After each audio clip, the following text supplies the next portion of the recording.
This story started for us in the summer of 2022 when we requested forms detailing all of the Army's non-combat deaths from Army Human Resources Command. What we found ultimately was that holders of the 19 kilo MOS, which is enlisted tank crew members, had a suicide rate nearly 3 times higher than the rest of the Army between 2019 and 2021.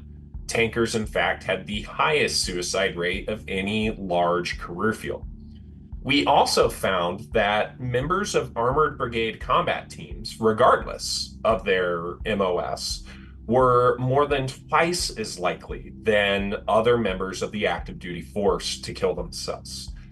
And we also found that among the service's ABCTs, these deaths were fairly evenly distributed. There were no obvious outliers. Every single Army tank brigade, in fact, had a higher suicide rate during that 3 year window than the Army-wide average. So we went to suicide experts, we went to tank community experts, and we started going to the soldiers themselves to ask, why might this be the case? What do we need to be looking into? The answer we got back from almost all of them was how hard the Army's tank units have been working for the past 10 years. The roots of this crisis run pretty deep. Beginning in the early 2010s, the Army closed many of its overseas bases in Germany and Korea that included forward stationed armor brigades. The idea behind those original basing decisions was to have those units on hand in theater to deter enemy aggression. But even as the funding to keep them there dried up, the need for it didn't. As these requirements mounted on the Army's tank brigades, that meant that their time at home between deployments started to shrink as well. Eventually, most of them settled into a cycle where they would spend 9 months abroad, 18 months at home, and then 9 months abroad again. As the pace intensified, however, the quality of those 18 months at home started to decrease. They would have to go to combat training centers and complete 6 week rotations there. To go to a CTC rotation, you've got to qualify at a brigade training event. Then you have battalion events, company events, platoon events. You've got to qualify your individual tank and Bradley crews.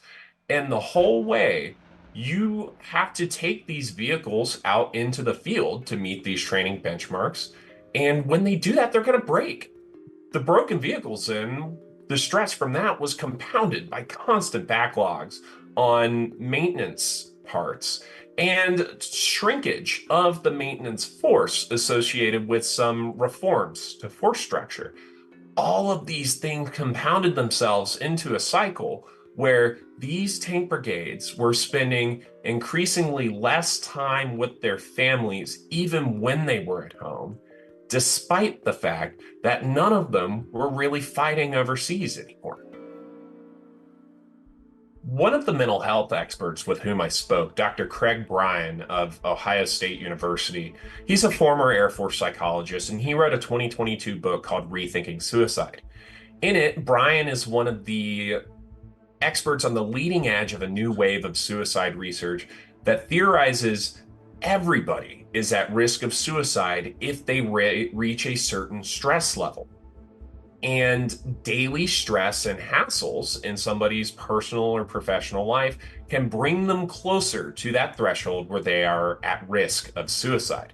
I spoke with Bryan extensively for this story, and he said that in the military specifically, as a member of the Pentagon's Suicide Prevention Committee, he has found that operational tempo or those deployments and those long, unpredictable working hours are significant sources of daily stress for soldiers, and even more so for members of armored brigade combat teams. The way he put it was that it's like death by 1,000 paper cuts for these soldiers.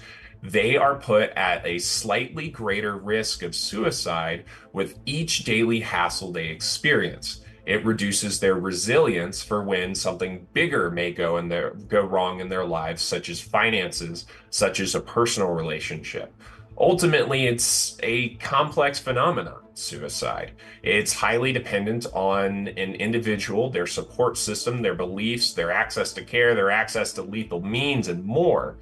But you have a community of soldiers that is collectively closer to the brink because of a combination of policy and operational decisions made over the past 10 years by the Army, the Defense Department, and Congress. What experts, even the Army's own, told me is that systemic suicide risk associated with being part of a specific unit is a new concept for them to address. The Army has long understood that particular career fields may be at a higher risk of suicide. However, research such as Craig Bryan's is new to the scene. And the idea of systemic suicide risk based on the daily life of a certain type of unit, that's not something that the Army's existing suicide prevention program is geared to account for. Army suicide prevention right now is primarily focused on individuals and small units, tailored to detect and treat mental illness, to intervene when there's crises, and to try to instill individual resiliency in service members. And the program also exists at the installation level, where, say, the commander of Fort Carson has lead over all the resources there and is ultimately responsible for working to prevent suicides there. The problem, of course, is that your 11 Armored Brigade combat teams are scattered across multiple installations. They're not always at home at their installations, and they are all subject to the same systemic stress raisers that may differ from other units at their post. Meanwhile, there are some things happening outside the suicide prevention world that hold some promise. The Army has taken a few steps to reduce operational tempo by changing the Korea deployment from tanks to Stryker brigades. They've also changed the Kuwait deployment to National Guard armor brigades. But even so, the Iron Knight Battalion at Fort Carson is about to deploy for another 9 months or 8 months after barely having 15, 16 months at home since their last Europe deployment. They're still on the treadmill. That said, they're trying to find ways to reduce maintenance strains at some armor heavy installations. Fort Cavazos, Texas, home of the 1st Cavalry Division, which is one of the heaviest in the Army, they're going to establish a new company commander and first sergeant course and establish a new battalion executive officer course that is geared partially to helping these leaders understand how to run maintenance programs without running their soldiers into the ground. We found that 1st Battalion, 66th Armored Regiment, the Iron Knight Battalion, the oldest tank battalion in the Army, it proudly claims, at Fort Carson, Colorado, experienced 6 suicides in a 14-month span in 2020 and 2021.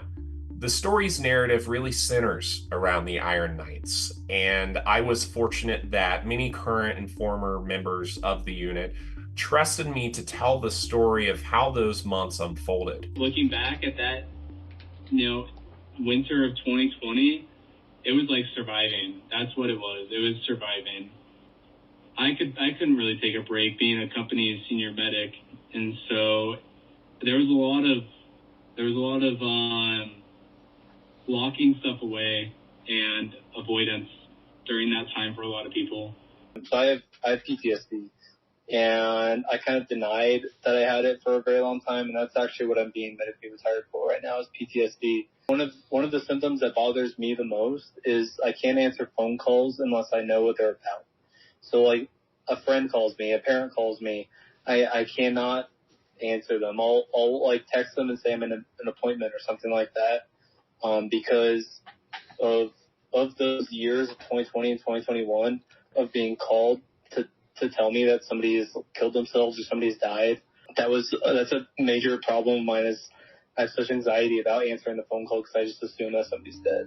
We're not sure yet what's going to happen yet as a result of our reporting. We do know, however, that members of Congress have requested similar data in the past because they've wanted the kinds of insights that we were able to put together for this project. Readers who want to know more about how we pulled it off can read the pieces, there's 3 of them, on armytimes.com. And stick with us, viewers. We're going to keep following this and keep everybody informed about updates in military suicide. For Army Times, I'm Davis Winke.